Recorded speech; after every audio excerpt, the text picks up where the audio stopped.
여러분들은 오후에 남아서 특강을 듣는 것만으로도 합격의 7불응선을 넘은 겁니다. 오후 시간을 잘 활용하시는 분들이 합격하십니다. 오후 시간을 잘 활용하시면서. 유료 특강이 됐든 무료 특강이 됐든 이게 중간중간 생각해 보시면 오후 시간에 내가 지금 뭘 하고 있을까 이거 안 듣고 있으면 생각을 해 보시면 답이 나와요. 예. 자고 있거나. 예. 지금 내가 이걸 안 하고 있으면 민법을 공부하고 있지라고 생각하시는 분은 아무도 없을 거예요. 예. 그 시간에 이렇게 듣고 졸리고 제일 힘들 때니까 졸리고 들어두시는 것만으로도 충분합니다.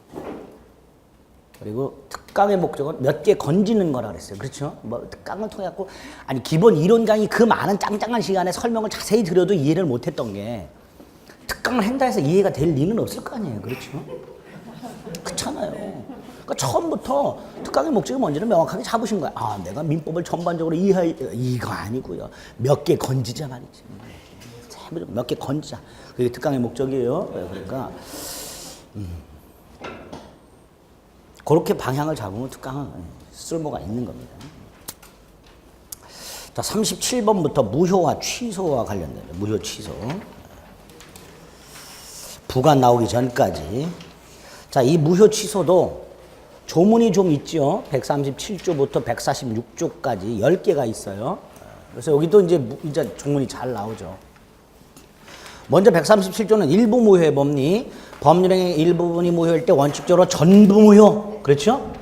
원칙적으로 전부 무효.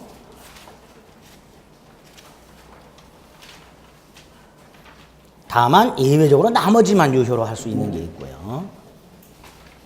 들으세요 그냥. 오늘 프린트에는 없으니까. 거기랑 그냥 쭉 들으세요. 아, 이렇게 제가 프린터 몇 페이지 보세요라고 말하지 않는 건 프린터 없으니까 이렇게 쭉 들으세요. 그런 137조 일부 무효 범위가 있었고 제 몇 조인지는 몰라도 돼요. 138조 무효행위 전환, 다른 유효한 행위로 바꿔주는 거. 무효행위 추인 원칙적으로 안 되는데 알고 추인하면 새로운 행위로 본다. 특히 138조하고 139조는 그 행위가 유효가 된다. X. 소급해서 유효가 된다. X. 뭐 이렇게. 그죠? 138조, 139조. 140조부터는 취소인데요. 취소하려서 일단 취소 사유. 아무 때나 계약을 취소할 수 있는 게 아니죠. 재착사강이란 4가지 사유 중에 하나. 제한능력자의 행위, 착오에 의한 행위, 사기 강박에 의한 행위. 딱 요거만 있을 때.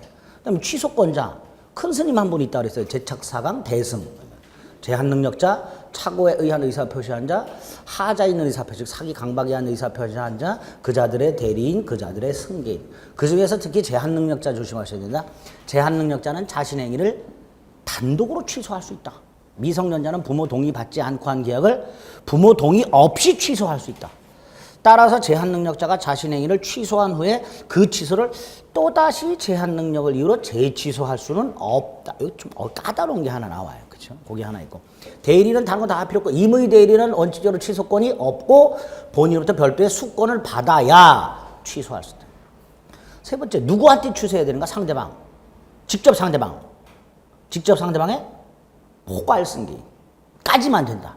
직접 상대방이 특정 승계인의 경우에는 그 특정 승계인이 선의가 됐든 악의가 됐든 그 사람을 상대로 취소를 할 수는 없다. 그래서 직접 상대방과 포괄 승계인까지만 상대방이 되는 거예요. 취소를 하게 되면 그 행위는 소급해서 무효가 되어버려요. 소급해서. 그렇죠? 이렇게 소급해서 무효가 되었을 때 취소를 하게 되면 소급해서 무효가 됩니다. 소급해서 어쨌든 무효라는 말이 나오면 두 덩어리. 첫째, 이행 전이면 이행할 필요가 없다. 이행 후라면 받은 거 돌려주고 준 거 돌려받는다. 부당이득 반환. 연결이 돼야 돼요. 같이 그냥 달려 나오는 거예요. 네? 그리고 여기에 대해서 또 달려 나오는 게 하나 있어요. 반사의 질서행위나 불공정한 법률의 모유라면 불법 원인급여. 그렇죠? 그렇게 연결시키시면 되고요. 어쨌든 무효란 말이 나오면 이렇게 연결을 하셔야 될 것이고요. 두 번째로 제3자가 나와요. 제3자가 선인 경우도 있고 악의인 경우도 있죠. 이때 선이 제3자에게 대항할 수 있냐 없냐가 나눠지죠. 대항할 수 있는 게 있고 없는 게 있습니다. 악의의 제3자에게는 당연히 대항할 수 있고요. 얘는 신경 쓸 필요 없고요. 선의의 제3자에게 대항할 수 있냐 없냐가 나오는데 의사표시의 경우에는 제한 능력을 이유로 취소한 경우와 착오, 사기, 강박을 이유로 취소한 경우를 나눠서 제한 능력을 이유로 취소했을 때는 선의의 제3자에게 대항할 수 있다. 착오나 사기, 강박을 이유로 취소했을 때는 대항할 수 없다.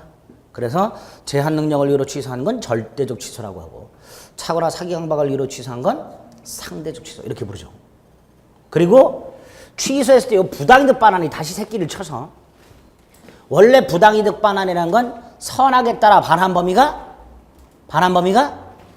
다르다 그랬습니다. 또 말씀을 드려야 돼요. 싱가포르 달러 6,000달러를 받아야 되는데 6만 달러를 받은 사건이 있었어요. 5만 4천 달러는 받아서는 안 되는 걸 받았어요. 그게 부당이득이라고 그랬어요.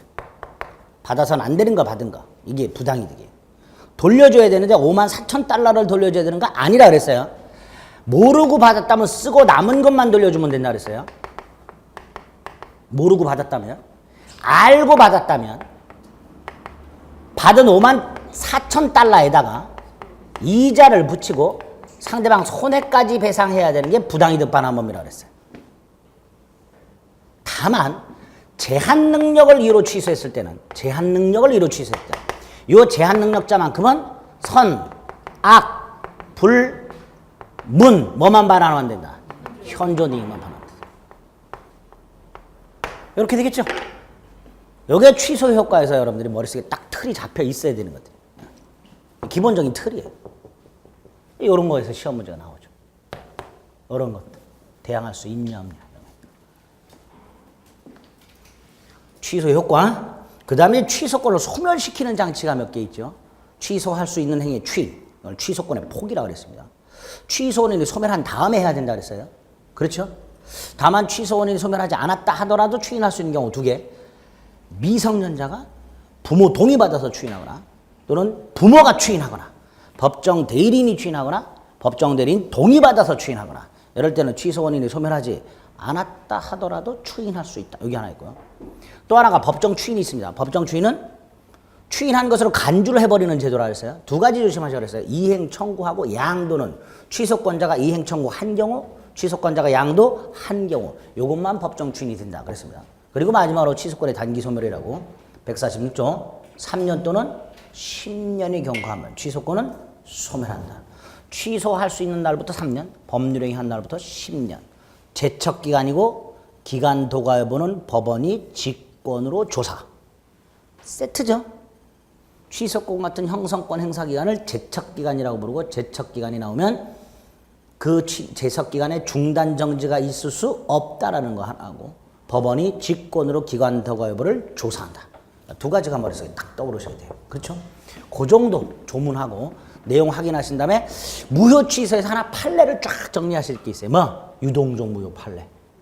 그렇죠? 그거 하나 봅니다. 프린트.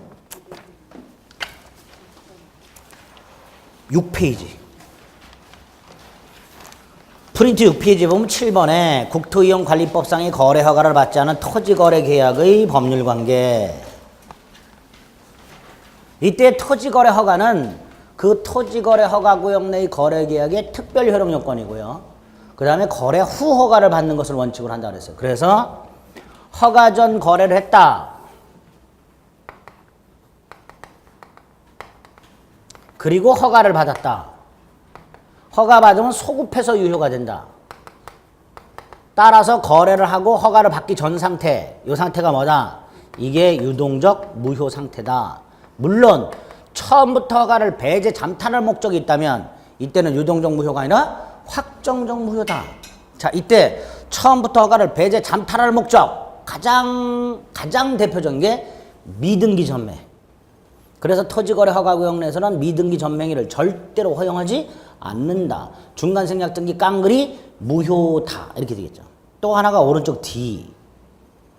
맨 위에 오른쪽 7페이지 위에 토지거래 허가구역 내의 토지관에서 허가를 배제하거나 잠탈하는 내용의 계약을 체결하면 확정적 무효가 되는데 거기에 해당되는 것 첫째, 토지거래 허가가 필요한 계약을 허가가 필요하지 않은 것에 해당하도록 계약서를 허위로 작성. 그 밑에 정상적으로 허가를 받을 수 없는 계약을 허가를 받을 수 있도록 계약서를 허위로 작성. 위에 거하고 좀 다르죠. 허가를 받아야 되는 걸 안 받도록 허위로 작성하는 거하고 밑에 거는 허가를 못 받는 계약을 받을 수 있도록 허위로 작성하는 거예요. 그렇죠?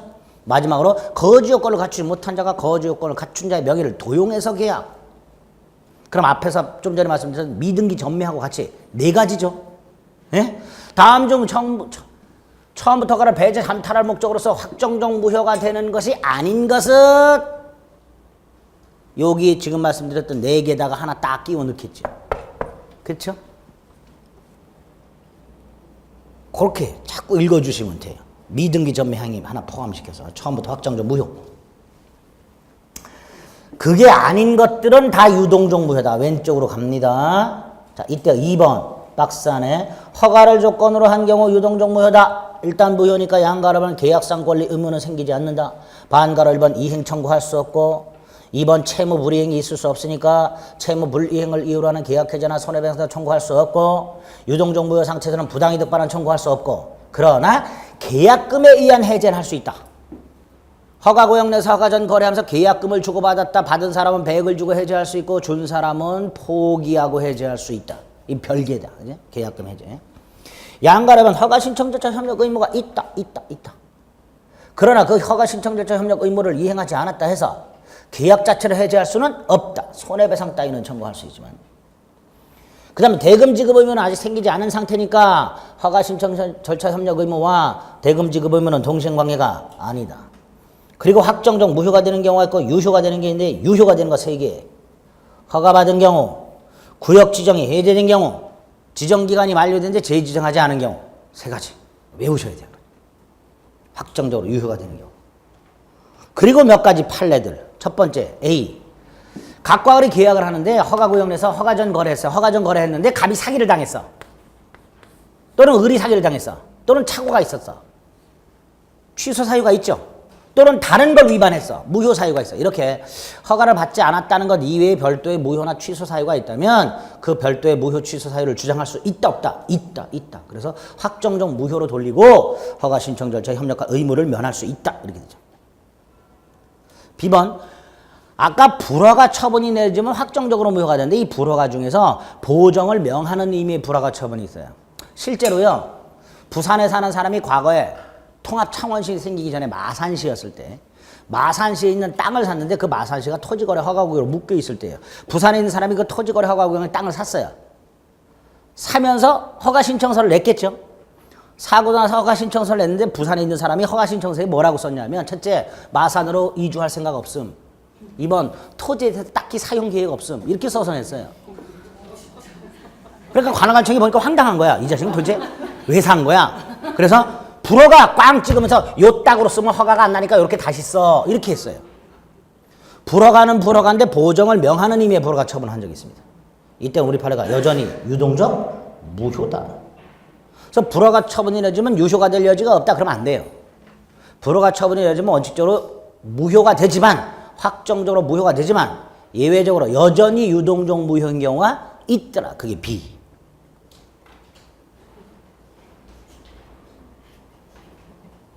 그 다음에 C.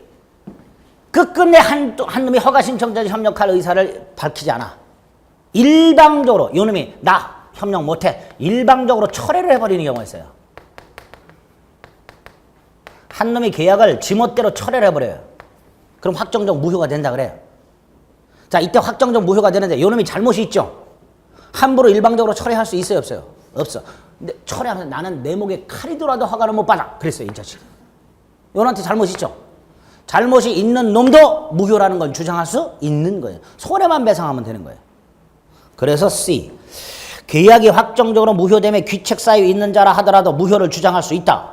그럼 될 걸 무효를 주장해서 신의 측에 반한다고 할 수는 없다. 뭔 소리예요? 주장할 수 있다. 내 잘못으로 무효가 됐어요. 그래도 나는 그걸 무효라고 주장할 수 있는 거예요. 왜? 손해만 배상하면 되니까. 그렇죠? 그걸 무효를 주장할 수 있다 그러면 되는 것을 무효를 주장하는 것은 신의 측에 반한다고 할 수는 없다. 네? D는 봤고요. 오른쪽 2. 토지거래 허가 전 거래하면서 플러스 농지 전용 허가를 먼저 받기로 했어. 뭘 받기로 했다고요? 요게 정지 조건이에요. 무슨 조건? 근데 이게 불허가가 딱 났어요. 그럼 정지 조건 성취가 불가능해졌죠. 그러면 따로 토지거래 허가를 받을 필요 없다. 확정적으로 무효가 된다. 확정적으로 무효가 된다. 2. F. 각과 을이 계약을 하면서 이달 말까지 허가를 받자 그랬어. 이달 말까지. 근데 못 받았어. 여전히 유동적 무효. 여전히 유동적 무효. F. 계약 체결 당시 일정한 기간 내에 허가를 받기로 약정했지만 그 약정이 경과해서 허가를 못 받은 채. 이건 불허가가 아니라 아직 허가를 받지 못한 거예요. 이거 불허가하고 헷갈리시면 안 돼요. 이건 여전히 유동적 무효. G.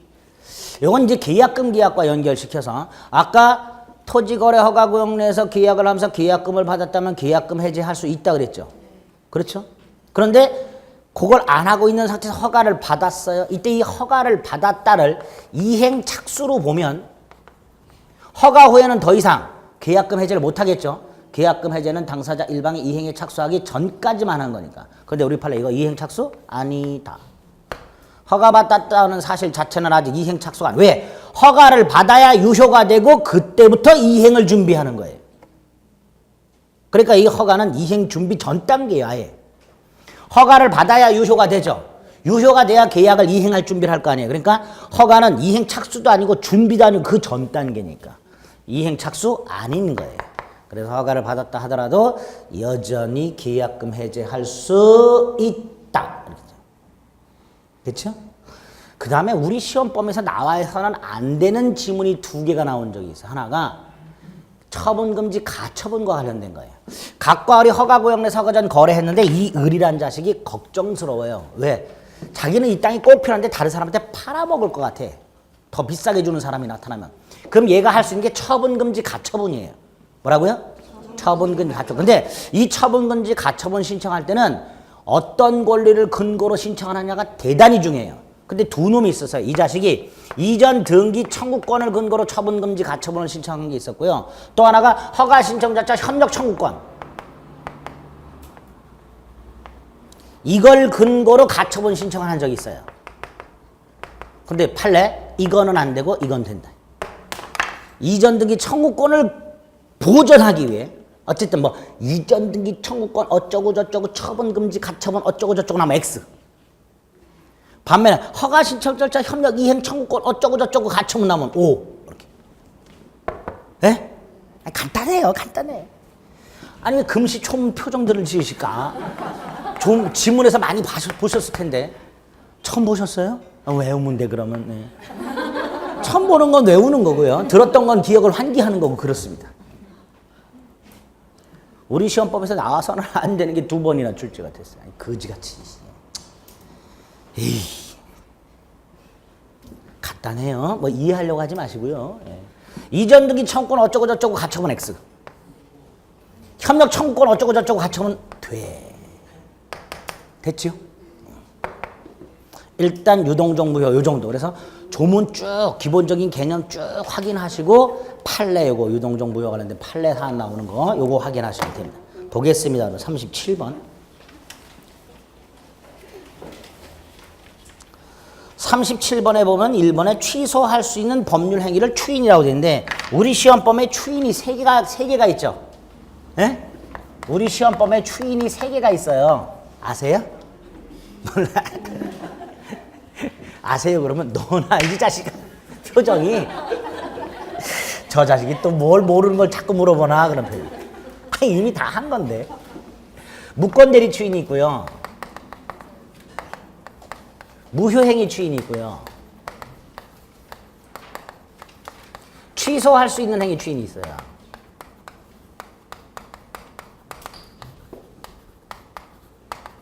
우리 시험법에 추인이 3가지가 있어요. 무권대리 추인, 무효행위 추인, 취소할 수 있는 행위 추인. 무권대리 추인은 뭐예요? 유동적 무효를 추인하게 되면 소급해서 확정적으로 유효. 무권대리 추인이에요. 유동적 무효를 소급해서 확정적으로 유효로 하는 게 무권대리 추인입니다. 무효행위의 추인은 무효인 행위를 추인하게 되면 새로운 행위로 본다 라고 되어 있으니까 장래효. 무권대리 추인은 서급혀, 무효행위 추인은 장래효. 이렇게 돼요. 네? 취소할 수 있는 행위 추인은 일단 취소할 수 있는 행위, 제한능력자의 행위, 착오에 의한 행위, 사기 강박에 의한 행위, 유효하지만 취소할 수 있죠. 이런 걸 유동적 유효라고 해요. 유동적 뭐라 한다고요? 유효. 이때 이걸 추인하는 것은 개념이 취소권 포기. 개념이 뭐라고요? 취소권 포기. 따라서 유동적 유효 상태가 확정적으로 유효가 돼요. 취소를 못하니까. 자, 이거는 소구표예요, 장래효예요? 그런 말 하면 안 돼요. 여기서는 소구표나 장래효란 말을 쓰질 않아요.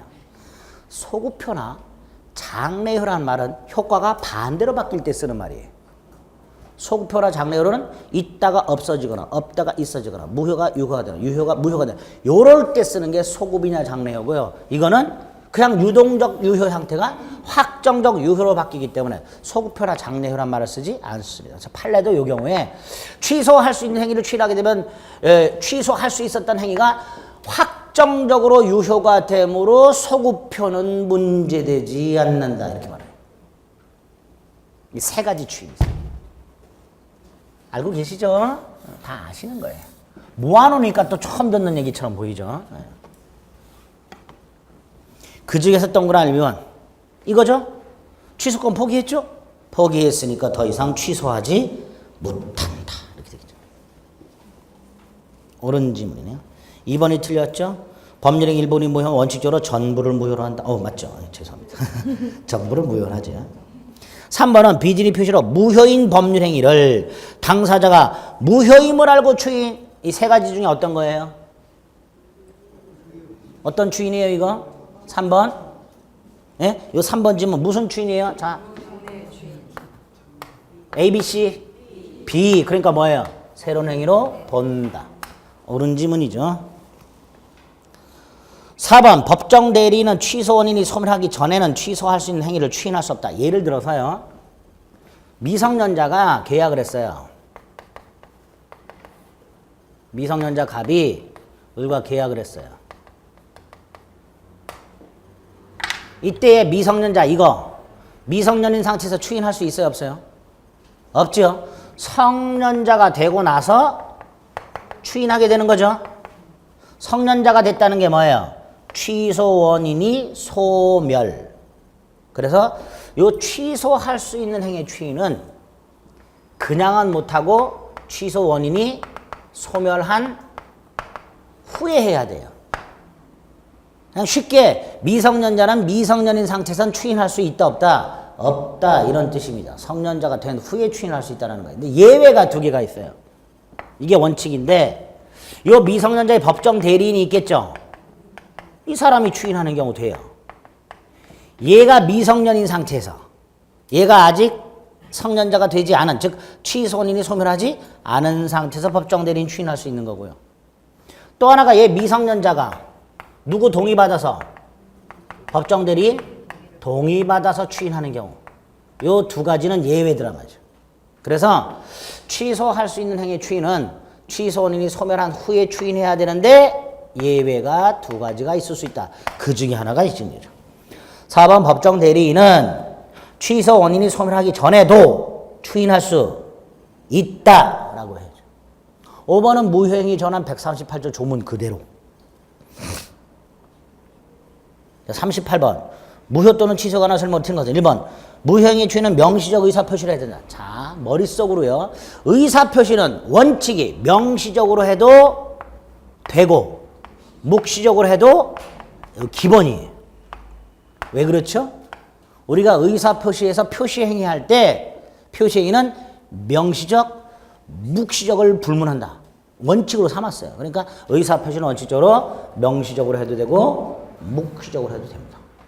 묵시적으로는 안 된다라고 하면 거의 다 틀린 지문에 하나 빼고 아까 복대리인 선임에 관한 본인의 승낙 중에서 대리인 자신의 직접적 처리가 필요한 경우 이때는 본인이 뭐가 있어야만 명시적 승낙이 있어야만 된다. 그거 하나만 빼고 나머지는 다 명시, 묵시를 불문 그러면 돼요. 1번 틀렸네요 벌써. 2번 법정 대리는 취소 원인 소멸 전에도 추인할 수 있다. 지금 봤던 거죠? 취소 원인 소멸 전에도 추인할 수 있습니다. 3번 추인한 사람은 다시 취소 못한다. 위에 나왔던 거죠? 한번 추인했으니까 안 된다. 그 다음에 4번 묵시적 취소 의사 표시. 갑과 을이 계약을 했는데요. 보세요. 갑과 을이 계약을 했고요. 계약을 할 때 을이 사기를 당했어요. 근데 그걸 모르고 등기를 넘겨준 상태예요. 알게 됐어요. 사기에 의하여 계약을 체결하고 사기당한 사실을 모르고 등기까지 넘겨준 상태에서 사기당한 사실을 알았어요. 그럼 얘는 계약을 취소하고 말소등기 청구하면 되죠. 근데 이 갑이 성격이 무지하게 급한 놈이에요. 막바로 말소등기 청구 소송을 제기해버렸어요. 그럼 이 속에는 뭐가 이미 들어있어요? 그거 말하는 거예요. 4번 청구 속에는 취소 의사표시가 포함되어 있다고 볼 수 있다. 5번은 이상한 놈들이에요. 몇 년 전에 등장한 놈들인데요. 참 이상한 놈 둘이 계약을 했어요. 근데 한 놈이요. 아 나는 착오를 이유로 취소. 아 나는 강박을 이유로 취소. 했는데 아주 봤더니 착오도 없고 강박도 없어요. 그럼 취소할 수 있어요 없어요? 이거 계약의 효력 상실돼요? 그대로 존속해요? 존속 그거예요. 이거 갖고 대법원까지 갔어요. 이 거지 같은 것들이. 아이고 5번. 당사자 쌍방이 각각 취소 사유 없이 취소했는데 쌍방 모두 취소 의사 표시했다는 사정만으로 효력이 상실되는 것은 아니다. 아니다. 맞지요. 그대로 유지가 돼요. 취소하려면 재착사각이나 사유가 있었는데 없이 취소했단 말이에요. 그럼 취소 효과는 생기지 않는다라는 거예요. 효력 상실되지 않습니다. 요거는 요렇게도 출제가 얼마든지 가능해요. 당사자 쌍방이 각각 취소 사유 없이 법률행위를 취소하였다 하더라도 쌍방이 모두 취소 의사를 표시하였다면 그 취소 의사의 합치가 있으므로 계약은 효력이 상실된다. X 이렇게 나와. 근데 지금 그렇게 내면 또 그럴듯해요. 시험장에서는. 그래 맞아. 얘도 취소했고 얘도 취소했으니까 취소 의사가 합치가 됐지. 혼자 상상의 나라를 또 펼쳐. 상실될 것 같아. 느낌상. 명확하게 기억하세요. 법률행위 효력은 상실되지 않는다. 39번 1번 무효인 법률행위를 추인하면 특별한 사정 없는 처음부터를 고급지게 뭐라 그래요? 소급. 예? 근데 무효행위 추인은 소급효예요? 장래효예요? 장래. 이거 틀린 거죠. 39번에 1번. 예? 답은 1번이. 2번 추인 요건을 갖추면 취소로 무효가 된 법률행위 추인도 허용된다. 자, 이것도 조금 까다로운데 이해하면 금방 돼요. 여기 보세요. 갑과 을이 계약을 했어요. A 토지를 계약을 했는데 이게 1억짜리예요. 근데 이놈이 사기를 쳤어요. 사기를 쳐서 얘가 취소권이 있지요. 그래 안 그래요? 있어. 근데 1억짜리를 사기를 당했지만 1억에 팔았어요. 그럼 갑은 사기 당했다 하더라도 제가 받았으니까 별로 불이익할 거 없죠. 그럼 갑은 계약을 취소할 수도 있지만 안 할 수도 있는데 이 갑이 사기당한 사실이 분해서 취소를 먼저 했어요. 열받아서. 취소했으니까 뭐가 됐어요? 무효가 됐죠. 근데 취소하고 있는데 괜히 뭔가 좀 찜찜해. 그래서 부인한테 가서 야 내가 지난번에 을한테 내 땅 1억짜리를 제가 받고 팔긴 했지만 사기를 당했어. 열받아서 취소했다니. 부인이 막 잔소리를 해. 요즘같이 부동산도 잘 안 팔리는데 당신 사기당한 그 자존심이 뭐가 중요하냐고. 왜 취소했냐고. 당장 가서 다시 팔으라고. 그래서 갑이 다시 을한테 가요. 가서. 부인이 뭐라 하니까 갈 거 아니에요. 가서 을한테 다시 살래? 1억에? 그랬더니 을이 호쾌하게 오케이 했어요. 새로 계약할 수 있어요 없어요? 있지. 무효인 행위를 추인하면 새로운 행위로 본다 그랬죠. 무효행위 추인이 되는 거예요. 그렇죠? 그래서 취소할 수 있는 행위를 취소하여 무효가 된 행위도 뭐 할 수 있다? 추인할 수 있다. 무슨 추인? 무, 효, 행, 위의 추인. 요거 새로운 행위로 본다. 됐죠? 근데 요게 시험 지문에 어떻게 나왔냐면 예전에 다시 여기 보세요. 천천히 말씀드릴게요. 취소할 수 있는 행위를 취소하여 무효가 된 후에 그 행위를 추인하게 되면 그 행위는 확정적으로 유효가 된다. OX. X죠. 확정적 유효는 요거잖아요. 요거잖아요. 예? 이건 무슨 추인이에요? 그러니까 확정적 유효가 된다라고 해서는 안 되고 새로운 행위로 본다라고 했어야 되는 거예요. 근데 시험 지문에 확정적 유효가 된다 이렇게 나왔어요. 그럼 X가 되는 거예요. 무슨 말인지 아시겠죠? 까다롭게. 무효행위 추인할 수 있는 거예요.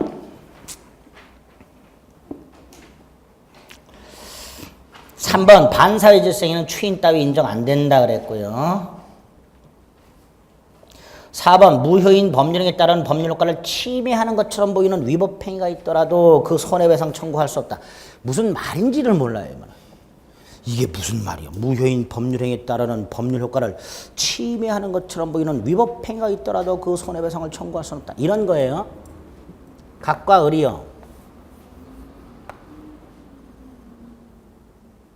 가장매매를 했어요. 그리고 등기를 넘겨줬어요. 자, 이 가장매매 같은 무효인 법률행위의 효과가 뭐예요? 가짜 등기죠. 그러니까 무효인 법률행위에 따른 법률 효과라는 건 외형상 을이 진짜 소유자처럼 보이는 게 효과예요. 그렇죠?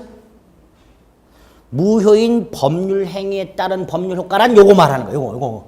가짜 법률 관계. 근데 겉에서 봤을 때는 뭘로 보여? 진짜로 보여. 이걸 침해한다는 건 갑이을에게 말소등기 청구할 수 있어요, 없어요? 갑이을에게 말소등기 청구할 수 있어요, 없어요? 있지요. 안 해줘요, 이 자식이. 그러니까 갑이 서류를 위조해서 말소를 시켜버렸어요. 겉에서 봤을 때는 위법행위처럼 보이죠? 그러나 정당하게 한 거죠? 그러니까 을은 갑에게 손해배상 청구할 수 없다. 그거 말하는 거야. 말이 어려워요. 다시 한번 보겠습니다. 무효인 법률행위에 따른 법률 효과를 침해하는 것처럼 보이는 위법행위가 있다 하더라도 그 손해배상 따위를 청구할 수는 없다. 이거 말하는 거예요. 갑의 입장에서 말소시켜야 되잖아요. 근데 을이 안 해주니까 갑이 서류를 위조하든 어떻게 하든 말소시켜버렸어요. 그러니까 겉에서 봤을 때는 불법 말소처럼 보이는 거예요. 그렇죠? 그렇다 하더라도 속으로 들어가면 정상적인 거니까 손해 따위는 생기지 않은 거고 손해배상 청구할 수 없다. 이렇게 됩니다. 근데 4번이 말이 어려워도 아유 4번이 너무 어려워서 틀렸어. 뭘 어려워서 1번이 답이 있는데 금방 골라낼 수 있는 답이 있는데 그렇죠? 야 너 그 39번 맞았어. 야 그거 너무 어려워. 나 틀렸어. 뭐가 너무 어려워? 4번 지문만 어렵지 답이 어렵진 않아요. 무슨 말인지 아시겠죠? 5번 불공정한 법률행위 전환 인정되죠? 불공정한 법률행위 전환 인정된다 그랬습니다. 40번 무효인 행위를 골라라. 지역권의 저당권 설정 절대로 안 돼요. 무허가 음식점 음식 판매 행위 유효해요. 무허가 음식점 운영하는 것 자체가 처벌될지언정 행위 자체는 무효가 아닙니다. 이건 무효라고 그러면 이 판매 행위 자체를 무효로 해버리면 먹은 거 그대로 다 토해내야 돼요. 부당이득 반환해야 돼요. 그것도 원래 음식 그대로 불가능하죠. 아니, 그러니까 무효가 아니에요. 일단 처먹은 건 그대로 두자. 3번 동의 없는 계약 자체 유효죠. 지상권은 영구무한으로 설정할 수 있다고 그랬습니다. 5번 지분 처분의 자유가 있어요. 그 처분에는 저당권 설정도 들어있습니다. 2, 3, 4, 5 다 유효. 41번 추인하여도 효력이 생기지 않는 무효인 법률행위. 추인 안 되는 거 고르라는 거죠. 예, 뭐 반사의 질서나 강행규정 위반행 이런 거 골라내면 돼요. 상대적 무효를 빼버리면 돼요. 뭐 통정허위 표시라든가 비준위 표시가 무효가 됐다든가 이런 것들. 자, 기억 불공정한 법률행위 추인 안 되죠. 니은 무권대리 무권대리 추인은 되죠. 무권대리 추인은 됩니다. 디귿은 불법 조건 붙은 법률행위 추인 안 되죠. 네. 부첩관계의 종료를 해제 조건으로 중요. 불법 조건이 붙어있죠. 계약 자체가 무효고 추인 안 된다 그랬습니다. 리을 통정허위 표시 무효행위 추인 가능하죠. 그래서 니은은 무권대리 추인이 가능하고 리을은 무효행위 추인이 가능합니다. 답은 기억 디귿. 42번 미성년자 갑은 자신의 부동산을 법정 대리인 의뢰 동의 없이 병에게 매각하고 병은 다시 이 부동산을 정에게 매각했다. 빨리 그려야 돼요. 갑은 의뢰 동의 없이 병에게 팔고 병은 정에게 팔았는데 얘가 미성년자다. 이렇게 나오면 뭐가 나올까요? 누가 취소할 수 있냐? 누가 취소할 수 있어요? 제한능력자 취소할 수 있죠. 대리인 취소할 수 있죠. 누구에게 취소할 수 있어요? 직접 상대방. 정한테는 취소할 수 있어요? 없어요? 없지요. 갑 또는 을이 병에게 취소권자와 취소의 상대방 물어보는 거예요. 갑 또는 을이 병에게 답 2번.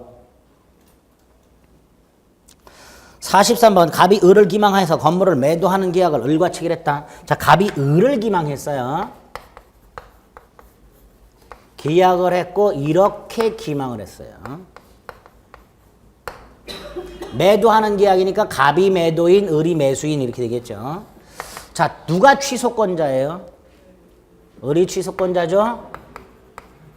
자, 법정 추인이 뭐가 있죠? 전부나 일부의 이행, 이행의 청구, 경계, 계약, 담보, 제공, 양도, 강제 집행, 전이경, 담양강 이렇게 해줘요. 법정 추인 사유 6개. 전이경, 담양강 이렇게. 네? 145조 법정 추인 사유. 전부나 일부의 이행, 이행 청구, 경계 계약, 담보 제공, 양도, 취소할 수 있는 행위로 취득한 권리의 전부나 일부의 양도, 강제 집행 6개. 이거 골라내라는 거예요. 1번 갑이 을에게 대금 지급을 청구. 갑이 을에게 대금 지급 청구니까 갑이 이행 청구했죠. 그럼 취소권자가 이행 청구를 받았죠. 이행 청구나 양도는 취소권자가 한 것만 법정 추인이라고 했어요. 그러니까 1번은 취소권자가 이행 청구를 받았으니까 법정 추인 아니다. 그 다음에 갑이 을에 대한 권리를 양도를 했어요. 양도도 취소권자가 양도하는 것만 법정 추인이라고 했어요. 상대방이 양도했으니까 법정 추인 아닙니다. 3번 갑이 이전 등기에 필요한 서류를 을에게 이행을 제공했는데 얘가 받았다는 말이 있어요? 없어요? 없어요. 아직 없어요. 이것도 법정 추인 아닙니다. 4번 기망 상태에서 벗어났다는 게 뭐예요? 취소 원인이 소멸했다. 그 상태에서 을이 이의 없이 대금을 지급. 이게 법정 추인이죠. 왜? 취소권자가 이행을 했잖아요. 이행을 했잖아. 취소권자가 이행을 했으니까. 취소 원인 소멸 후에 이의 없이 이행을 했으니까 이게 법정 추인이 될 겁니다. 5번 조심하실게요. 을이 매매계약의 취소를 통하여 취득하게 될 계약금 반환 청구권. 을이요, 갑에게 계약금을 준 게 있어요. 근데 을이 계약을 취소하게 되면 이거 돌려받아야 되겠죠. 그 돌려받는 권리를 팔았다는 건 계약을 취소하겠다는 거예요? 추인하겠다는 거예요? 다시 한번. 을이 뭘 팔았냐? 이걸 취소했을 때 발생하는 계약금 반환 청구권을 팔았어요. 그럼 이때 을은 계약을 취소하겠다는 거예요? 추인하겠다는 거예요? 취소하겠다는 거지. 그러니까 이건 추인? 아니지. 취소할 수 있는 권리로 취득한 권리를 팔아먹은 게 아니에요. 취소했을 때 발생하는 권리를 팔아먹은 거예요. 5번은. 그러니까 이거 법정 추인이 아니게 되는 거예요. 답은 4번이 됩니다. 그렇죠? 시간이 조금 걸리게 돼요. 이런 것들은. 44번은 효력이 확정적이지 않은 거. 확정적이지 않은 걸 고르라는 거. 뭘 고르라는 거예요? 유동적. 유동적인 건 두 개가 있죠. 유동적 무효와 유동적 유효. 먼저 유동적 무효는 뭐가 있을까요? 유동적 무효. 네, 디귿에 무권대리인의 법률행위가 있죠. 또 하나가 니은 피성년 후견인의 법률행위. 취소할 수 있죠. 그래서 니은은 유동적 유효, 니은은 유동적 유효, 디귿은 유동적 무효, 기역은 확정적 절대적 무효, 리을은 유효, 상호명의 시작, 유효, 미음은 강박을 당했으니까 유동적 유효여야 되는데 12년이 지났어요. 취소권 소멸했죠? 확정적 유효. 니은 디귿. 45번. 법률 효과가 확정이지 않은 거 또 나왔어요. 유동적인 거.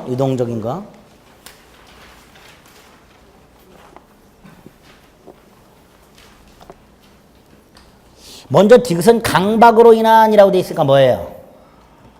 유동적 유효죠. 유동적 유효. 취소할 수 있으니까. 미음은 뭐예요? 소유권 유보부 매매 뭐라죠? 정지조건부 매매 유동적 무효 상태죠. 그래서 대금을 완납하면 소유권이 넘어가니까 대금 완납 전까지는 유동적 무효 상태예요.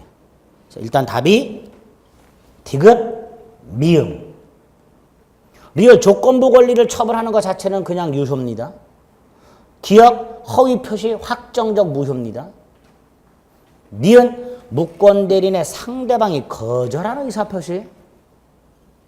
무권 대리인의 상대방이 거절하는 의사표시. 우리 철회라는 건 본 적 있어도 거절이라는 건 본 적이 없죠. 예? 얘가 대리권이 없어요. 병한테 땅을 사라고 청약을 했어요. 그랬더니 얘가 노 했어요. 이거 말하는 거예요. 예? 무권 대리인의 상대방이 거절을 했다는 건 이거네요. 그럼 계약이 있어요, 없어요? 없으니까 뭐 유동적인지 뭐 확정적인지 따질 필요가 있어요, 없어요? 없지요. 그렇죠? 네, 그래서 확정적이지 않은 것, 디귿, 미음 두 개 이렇게 되겠죠.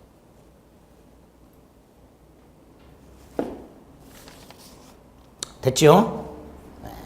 46번부터 50번까지는 49번까지 부관과 관련된 건데 부관과 관련된 거 조건기한 있죠. 이것도 제가 147조부터 153조까지 조문이 굉장히 많이 나와요. 먼저 147조는 조건부 행위의 효력을 말하는데 1항이 정조건이 성취가 되면 그때부터 효력이 생긴다. 2항이 해지 조건이 성취가 되면 그때부터 효력이 소멸한다. 3항이 조건 성취 효력을 소급하게 할 의사를 표시할 때는 그 의사에 의한다. 그래서 예외적으로 소급표를 인정하고 있습니다. 그렇죠? 148조, 149조는 조건부 권리 침해 금지. 조건부 권리는 침해할 수 없다.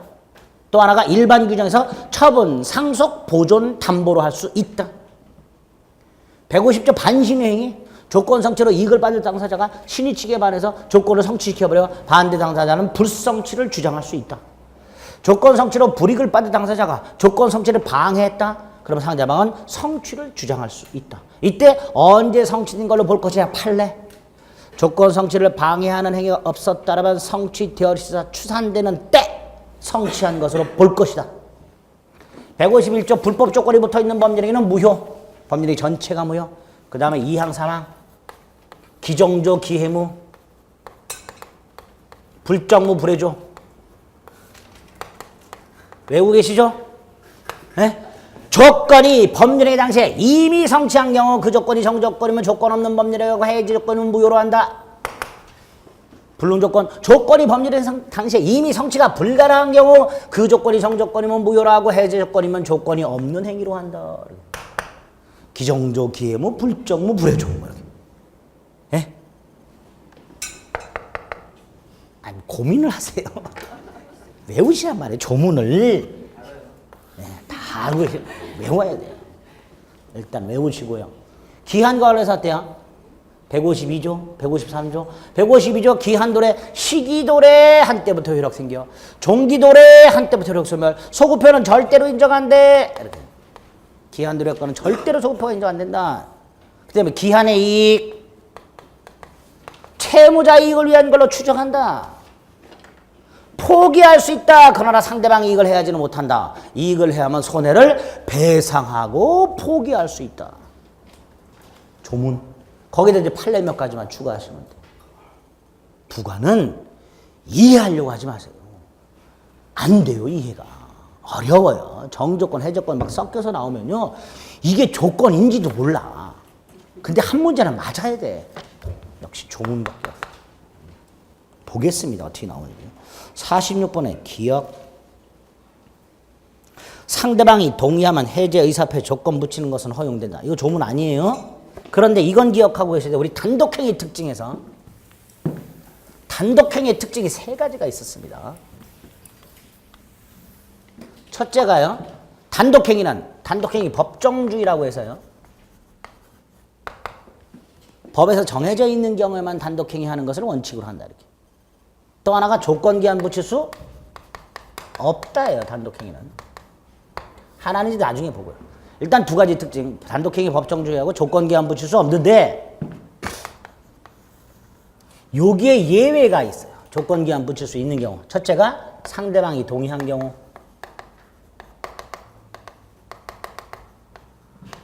조건을 붙이는 것에 상대방이 동의한 경우 조건 붙일 수 있다. 또 하나가 상대방에게 이익만 주는 경우. 예컨대 유증, 채무 면제. 특히 채무 면제는요. 이렇게 출제가 된 적이 있습니다. 채무 면제와 같은 단독행위에는 조건 붙이지 못한다. X. 그냥 단독행위는 조건 붙이지 못한다 그러면 옳은 지문인데 채무 면제와 같은 이런 말 나오면 이건 조건 붙일 수 있다. 또 하나가 정지 조건을 붙여서 해제 의사를 표시할 수 있어요. 판례 된다. 자, 정조건을 붙여서 해제 의사를 표시하는 건 이런 겁니다. 갑이을과 계약을 했는데요. 그리고 갑이을과 계약을 했는데 얘가 돈을 안 줘요. 날짜에. 그래서 갑이 몇 번 짰어요. 그래도 끝끝내 안 줘. 마지막으로 이렇게 짰어요. 언제까지 대금을 지급하지 않으면 계약은 해제된다. 라고 통지를 했어요. 갑이. 최후. 우리가 흔히 얘기하는 최후 통첩. 네? 언제까지 이행하지 않으면 계약은 해제하겠다가 아니라 해제된다라고 통지했어요. 이게 해제 의사 표시한 거예요. 이게 뭐라고요? 계약을 해제하겠다는 의사를 표시한 거예요. 근데 아직 해제 효력은 발생해야 안 해요? 발생하지 않죠?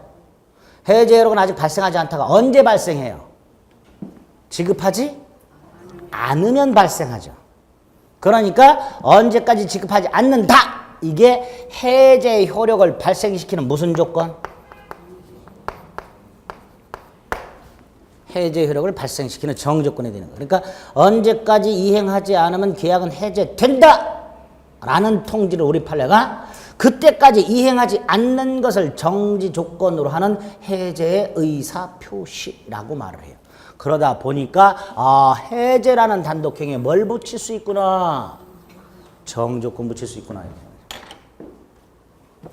그게 기억. 물론 동의하면 붙일 수 있고요. 그 다음에 니은. 갑이을에게 병이 사망하면 부동산을 주겠다. 부동산을 주겠다 증여. 근데 병이 사망이라는 게 붙어 있죠. 자, 이때 병의 사망 조건이에요? 기한이에요? 기한이죠. 언제 죽을지는 모르니까 불확정 기한이죠. 불확정 기한. 니은 틀렸네요. 디귿. 해제 조건이 법률의 당시 이미 성취할 수 없어 성취할 수 없어 불능. 근데 해제 조건이야 불해조.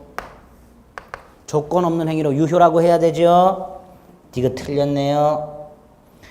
리을 147조 사망 당사자가 조건 성취 효력을 성취 전에 소급하게 할 의사를 표시한 때는 그 의사에 의한다라고 해야죠. 소급한다라고 해야죠. 그래서 리을 틀렸지요. 그래서 옳은 거 기억 디귿 두 개 아니다. 기억 하나네. 꼴랑 하나. 47번 정조건부 법률행위 1번 조건이 불성취로 확정되면 무효다. 자, 정조건은요. 그 정조건이 성취가 되어야 효력이 생겨요. 그러니까 불성취로 확정되면 그 행위는 무효로 확정 이렇게 되겠죠. 2번 정조건부 권리는 조건이 성취되지 않은 동안 소멸시효가 진행되지 않는다. 이 소멸시효는 우리 시험 범위가 아니에요. 아닌데 굉장히 많이 나오죠. 소멸시효라는 건 권리자가 권리가 있고 and 그 권리를 행사할 수 있어. 있는데 행사하지 않아. 그 상태에서 일정 기간이 지나. 그런 권리를 소멸시키는 게 소멸시효예요. 그러니까 소멸시효가 진행이 되려면 전제가 권리가 있고 and 이 권리를 행사할 수 있음에도 불구하고 행사하지 않고 이게 전제가 깔려요. 그런데 정지 조건부 권리는 아직 생기지 않은 상태예요. 성취되기 전이야. 그럼 아직 권리가 생기기 전이에요. 권리가 없으니까 소멸시효 따위도 진행될 리가 없다. 이렇게 됩니다. 3번 조건성부가 미정인 권리 일반 규정에서 처분할 수 있죠. 처분, 상속, 보존, 담보로 할 수 있다. 4번 조건 성취 효력은 원칙적으로 행위가 성립한 때부터 발생. 원칙적으로 조건이 성취한 때부터 발생하죠. 틀렸네. 성립한 때가 아니라 언제부터? 조건이 성취한 때부터. 자, 소유권 유보부 매매 약정은 뭘 말하는 거라 그랬어요? 동산을 할부로 팔면서 할부금을 다 낼 때까지 소유권을 매도인에게 유보시키는 게 소유권 유보부 매매라 그랬어요. 그리고 이 소유권은 언제 넘어가요? 대금을 완납하면 넘어간다 그랬어요. 그래서 대금 완납이 정지조건이라고 그랬습니다. 정지조건부 매매 이렇게 되죠. 옳은 지문이죠. 틀린 거 4번. 48번 1번. 기성조건을 정조건으로 기정조.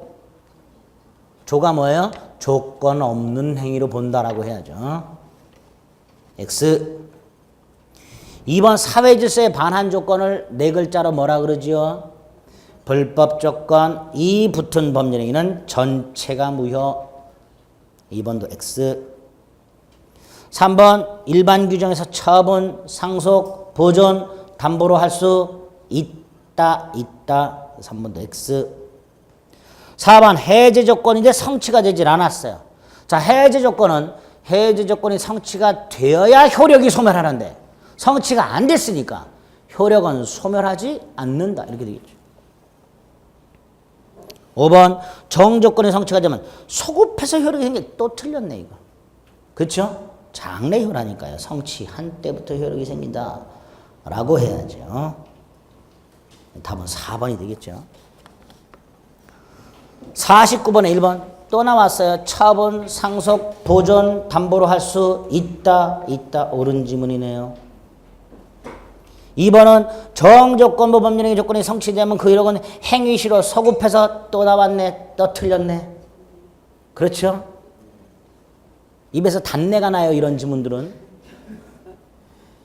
3번 조건이 법률의 당시에 이미 성취 또 나왔어요. 이미 성취 기성. 근데 정조건이요. 기정조. 조건 없는 행위죠. 근데 무효로 한다니까 또 틀렸죠. 그럼 벌써 느낌이 오지요. 맨날 틀리는 놈은 또 틀려요. 4번 또 나왔어요. 불법 조건이 붙어있는 거 조건 무효 X. 법률행위 전체가 무효. 답은 1번이 되겠죠. 자, 5번만 좀 판례를 이해합니다.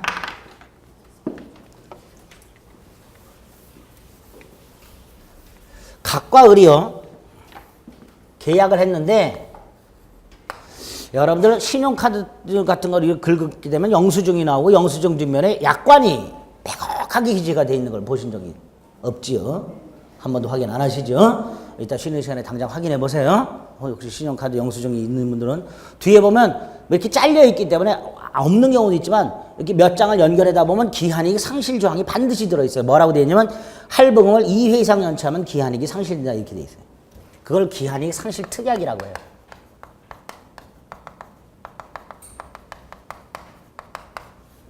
예를 들어서 할부금 2회 연체 이렇게 기한이익 상실. 근데 연체를 했어요 얘가. 그럼 기한이익이 상실되죠? 이때 우리 판례. 기한 이익 자체는 누구에게 있는 걸로 추정? 기한 이익은 누구에게 있는 걸로 추정? 채무자의 이익을 위한 걸로 추정. 그렇죠? 따라서 이걸 박탈시키는 건 누굴 위한 제도? 채권자를.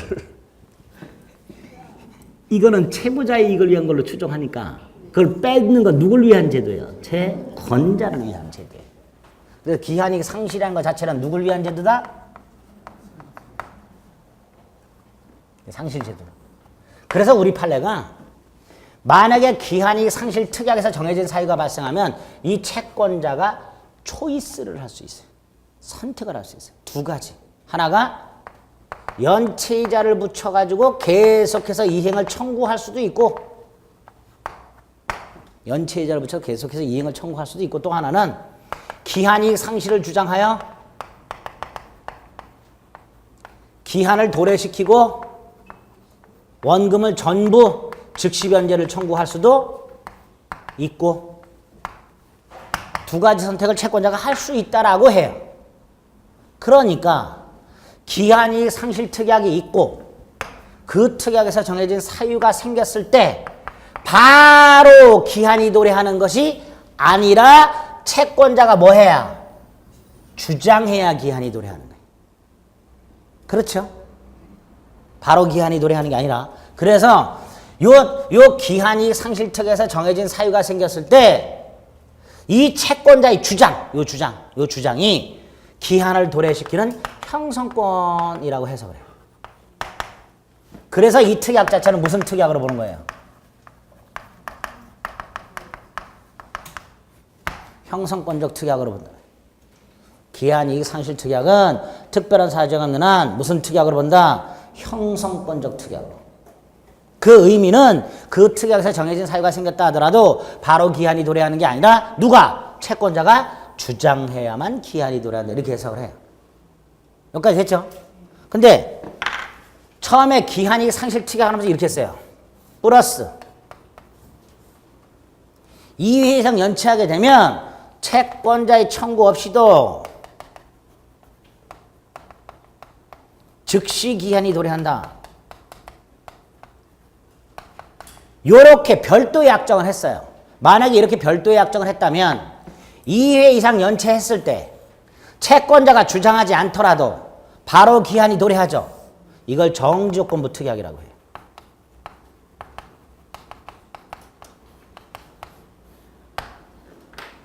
그래서 판례 이해할 때 기한이익 상실 특약은 두 가지가 있다. 형성권적 특약과 정지조건부 특약. 차이는 요거는 채권자가 주장해야만 기한이 도래하고 요건 기한이익 상실 특약에서 정해진 사유가 생기면 바로 기한이 도래한다. 그런데 기한이익 상실 특약이 채권자를 위하여 마련된 제도임에 비추어 명백하게 정조건부 특약으로 볼 만한 사정이 없다면 형성권적 특약으로 추정할 것이다. 판례. 예? 어렵죠? 암기.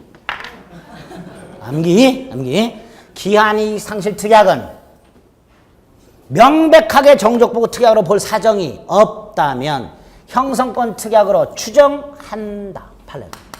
그 의미. 형성권적 특약의 경우 기한이익 상실 특약이 생겼다. 특약에서 정해진 사유가 생겼다 하더라도 바로 기한이 도래하는 게 아니라 채권자가 주장해야 도래한다. 그래서 5번 틀린 거죠. 특별한 사유가 없는 날 뭘로 추정한다? 형성권적 특약으로 추정한다. 이렇게 됩니다. 됐죠? 예?